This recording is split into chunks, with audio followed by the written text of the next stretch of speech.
En huitième place, je mets Luoli, qui est le personnage le plus sous-coté. Les gens disent qu'elle est insupportable et tout, ou son arc est nul. Bref, ils ont juste une haine contre une gamine à la moitié de son arc, c'est-à-dire une enfant, et l'autre moitié parce qu'elle a défendu une potentielle victime de harcèlement. Désolé, mais quand toute ta vie tu as été traité comme une petite fille mignonne à protéger et rien de plus, t'as juste une envie de prouver que tu peux te débrouiller seule. Et elle le fait. Toi, à 10 ans, tu joues bêtement à la console. Luoli te fabrique des armes à base de jouets, puis plus tard, sans aucune étude, juste par autodidacte, en utilisant le matos qui traîne chez elle et qui appartient à son père, elle te sort une armure de combat. Elle n'est pas influencée par la confiance. C'est le Tony Stark de To Be Hero X. J'ai vraiment une chose à dire en plus, c'est bande d'hypocrites. Si elle avait été un garçon, ça aurait tellement maxé sur elle en mode « Ouais, elle a du potentiel, il est chaud, mais comme c'est une fillette, c'est non, elle est insupportable. » Et comme par hasard, c'est la seule chose qu'on retient d'elle. Je l'aurais tellement mis plus haut si on n'avait pas d'aussi bons personnages plus haut. Surtout lors de la bataille dans le vaisseau. On nous a proposé tellement de bons trucs sur Luoli. Elle a retenu Nice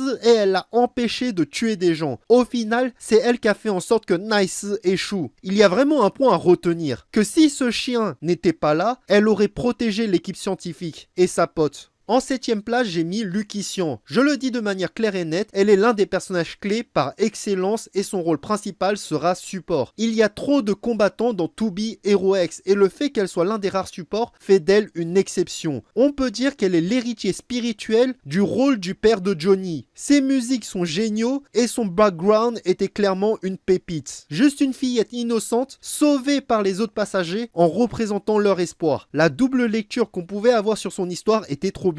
À un moment, les gens disaient que c'était de sa faute le crash d'avion et elle a survécu en volant la chance des autres. C'était un véritable coup de théâtre quand on nous a révélé la vérité sur son passé, à la fois tragique et émouvant.